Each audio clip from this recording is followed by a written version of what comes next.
What's up everyone, I'm DonDon151, presenting Part 3 Prologue of my Fire Emblem 10 Hard Mode 0% Gross playthrough, and in this chapter we're introduced, or rather reintroduced, to the main characters of this part of the game. Some familiar faces, the Greil Mercenaries returning from Path of Radiance, and I've got with me another familiar face, it's Mekkah.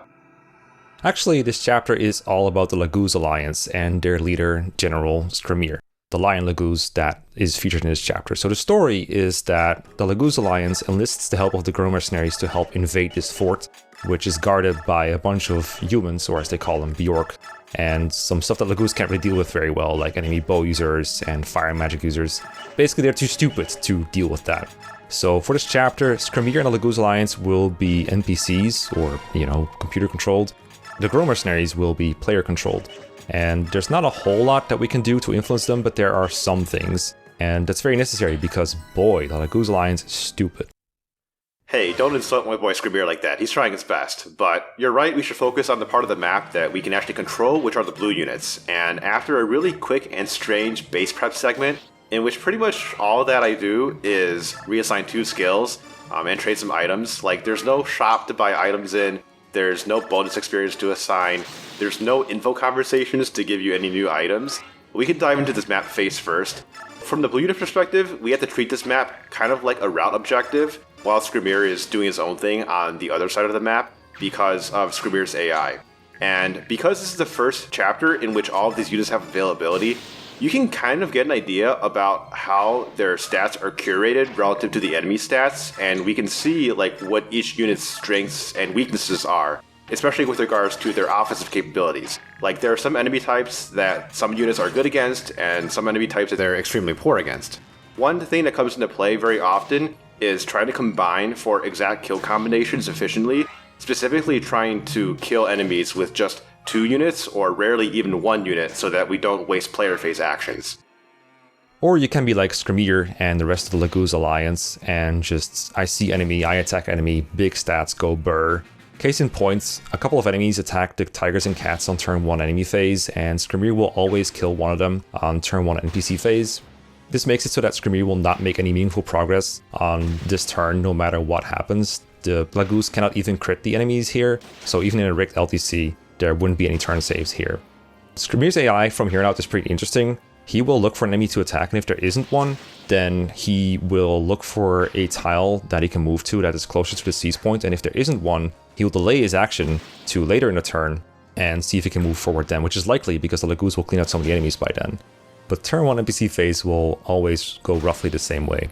From here on out, the cats and the tigers of the Laguz Alliance will mostly combine for 2-hit KOs on most enemy types, except for Nulf, the blue cat. He will run out most enemies except for generals.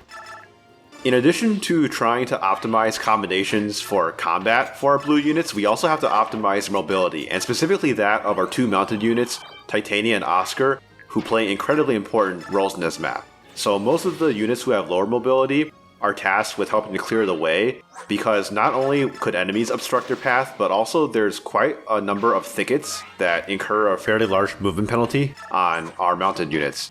Oscar and Titania have 21 base speed, and this is enough to double generals and sages in this chapter, but not very much else. In fact, Titania is one of our best units against generals because she has much higher attack power than Oscar does. But the drawback is that in this chapter, her starting position is much further back, so Oscar is going to end up leading the charge. But Oscar still does a good amount of damage with his doubling, it's just he's not that great against generals. Rolf used the Killer Ballista. There's a couple of them on this map that we're allowed to use, and the goal is that this is the only way we have to interact with the Laguz side of things until we actually physically meet up with them. Killer Ballista have a fixed power, and so that's why Rolf is a great user of them, because he otherwise is very, very weak. But really, the only thing that we can do reliably is to deal a good amount of chip damage to an enemy sage. The Fire Sage gets some Ballista treatment because this allows the Laguz to cleanly finish him off without taking a massive counterattack from their fire magic, which is effective against them. This is just one way of mitigating risks of things going south in this chapter. One of the ways that these Laguz can get stuck is if they fail to kill an enemy over 2 attacks. That's usually the amount of attacks they need anyway. They can usually come up to them on NPC phase and chip them, and on enemy phase they get finished off. But what can happen is, for example, the laguz gets killed on enemy phase, or they just miss an attack, and suddenly there's like a giant traffic jam because there's not enough spots to attack the enemies from, since they're all locked to one range.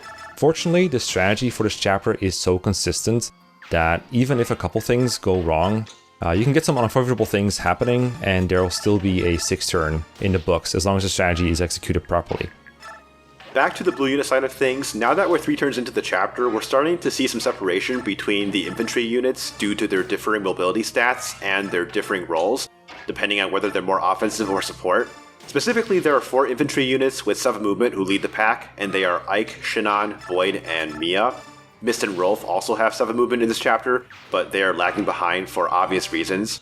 Ike and Shinon are debatably this chapter's best offensive units, because Ike has 23 base speed, which lets him double everything except for Swordmasters and some Warriors, but Shinon has 24 base speed, which guarantees that he doubles the Warriors.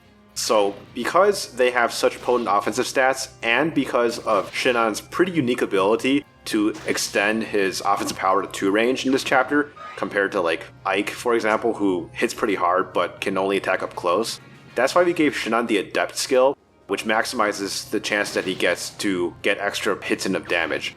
Mia is really fast, she doubles everything including Swordmasters, but her power is pretty lacking, whereas Boyd is so slow that he doesn't double anything, but because he's relatively bulky and does pretty good chip damage, he's kind of like a Swiss Army knife, albeit a very blunt one. The laguz are coming up on the 2nd of the 3 barricades that they have to punch through on their path to the seize point, and this is the worst one. It's 2 generals, a fire sage, and a sniper. The generals alone are trouble enough, they cannot be 2-rounded by the cats and tigers, unlike the halberdiers from before, but in addition, the unit that's punching through them also faces chip damage from the sniper or massive damage from the fire stage right behind them. And even if they manage to get through the generals that are blocking their path, they still cannot 1-round the fire sage or the sniper. The only way for them to get through, if left to their own devices, if Skrimir or an elf get involved, but that is very unlikely to happen. While on paper, this 2x2 formation of enemies is a huge hurdle for laguz to overcome, in practice it's not much of a problem, because this is when the Greil Mercenaries can start to help out and clear the path for them. Despite all of our previous hand-wringing about the stupidity of the NPC AI, very little of it actually matters if you can achieve several critical things by turn 4, which I'm going to do right now. The first is that Titania needs to advance into a really far position, and this puts her in a place where she can bait over a whole bunch of enemies and chip them with a short axe. She actually doubles the general and does like a huge amount of damage to them. Titania plus most laguz will combine for a 2-shot, and so this is why it's really important. We also had to obliterate the triangle of fire sages to prevent them from going down to attack the laguz. And then lastly, we brought Ike, who has Provoke, to bait over the sniper, because the sniper apparently didn't receive the same orders as all of his compatriots, and will actually move out of the way to attack someone else if he sees a more juicy target. And usually the easiest way to achieve that is the unit with Provoke. So he conveniently unchokes the blockade for us, and with an open path through, you can see that it's open season for Skrimir to just unleash havoc on the enemies. The laguz army follows Skrimir's lead and kills off all the enemies that are literally lined up for them at low HP, which mostly spreads them out and prevents clogging, but there is still the 3rd block of enemies to deal with, consisting now of only 2 halberdiers, and unfortunately the 1-range spots in front of them end up being taken by a cat and a tiger, which gives powerhouses like Ike no room to interfere. This is why Shinon's mobility and offense in this chapter was so important, because he is by far the most suitable candidate to get rid of that halberdier that would otherwise clog up our access to the final area.